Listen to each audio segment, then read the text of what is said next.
બાળકો ભણવા આવે છે, શિક્ષકો ભણાવવા આવે છે, પરંતુ શાળાના ઓરડા જ ન હોય તો ભણશે ક્યાં? બનાસકાંઠાના દાંતીવાડામાં તંત્રની લાપરવાહીની આવી જ એક તસવીર સામે આવી છે, જ્યાં 1 વર્ષ પહેલા જર્જરિત બનેલા 12 જેટલા ઓરડા તોડી પાડવામાં આવ્યા, પરંતુ નવા ઓરડા બનાવવાનું કામ હજુ શરૂ થયું નથી. પરિણામે 500થી વધુ વિદ્યાર્થીઓ આકરી ગરમી હોય કે વરસાદ પતરાના શેડ નીચે બેસીને અભ્યાસ કરવા મજબૂર છે. સવાલ એ છે કે બાળકોના ભવિષ્ય માટે જવાબદાર તંત્ર આખરે ક્યારે જાગશે?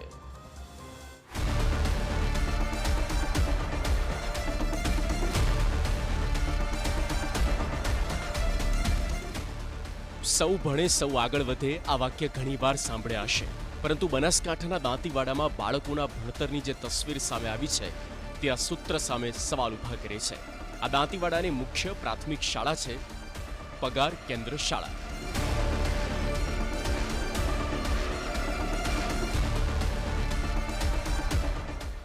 પાંચસોથી વધુ વિદ્યાર્થીઓ અહીં અભ્યાસ કરે છે.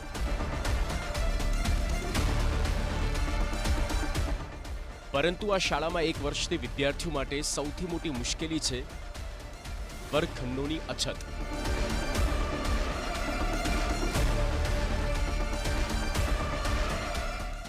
એક વર્ષ અગાઉ શાળાના 12 જેટલા વર્ગખંડો જર્જરિત જાહેર કરાયા હતા.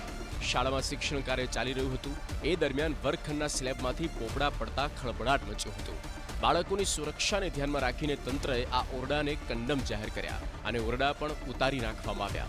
પરંતુ ઓરડા ઉતાર્યા પછી નવા ઓરડા બનાવવાનું કામ ક્યાં પહોંચ્યું? 1 વર્ષ વીતી ગયું, પરંતુ નવા વર્ગખંડો હજુ બન્યા નથી.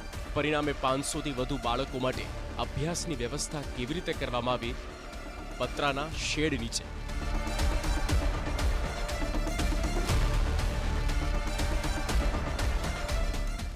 જે શેડ મૂળ તો મધ્યાહન ભોજન માટે બનાવવામાં આવ્યું હતું, હવે આ જ શેડ બાળકો માટે વર્ગખંડ બની ગયું છે.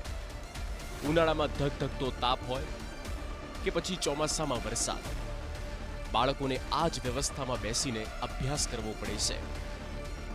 પહેલાં અમારી સ્કૂલમાં ઉપરથી ખોપટા પડેલા હતા, એટલે અમને ભણવામાં તકલીફ પડે છે. અમારે પતરાના શેડ નીચે બેસવું પડે છે. વરસાદ હોય ત્યારે અમને ભણવામાં તકલીફ પડે છે અને મચ્છરો કરડે છે. જે બાળકો અહીં બેસીને પોતાના ભવિષ્યના સપના જોઈ રહ્યા છે. શાળાના ઓરડા જર્જરિત હતા ત્યારે તંત્રે તેમને તોડી પાડવામાં સમય લીધો નહીં, પરંતુ નવા ઓરડા બનાવવામાં 1 વર્ષ કેમ લાગી ગયું? મહત્વની વાત એ કે સ્થાનિકો દ્વારા આ મુદ્દે રજૂઆતો કરવામાં આવી.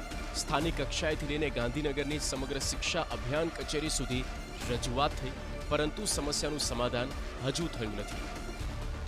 બાળકોને બેસવા માટે બહુ તકલીફ પડે છે. ચોમાસાની સિઝન હોય, બાળકોને છત નીચે, શેડના છત નીચે બેસાડવા પડે છે, જેથી શિક્ષણ કાર્યમાં કરવામાં અને બાળકોને અભ્યાસ કરવામાં ખૂબ તકલીફ પડી રહી છે. 1 વર્ષથી સ્થાનિકો રજૂઆત કરી રહ્યા છે અને હવે રોષ પણ વધ્યો છે.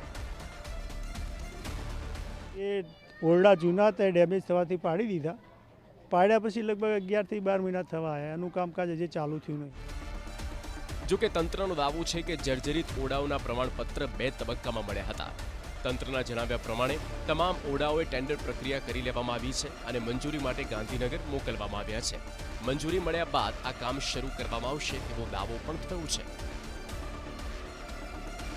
જે અન્વયે અત્યારે તમામ વર્ગખંડો ટેન્ડર પ્રક્રિયામાં લેવામાં આવેલ છે.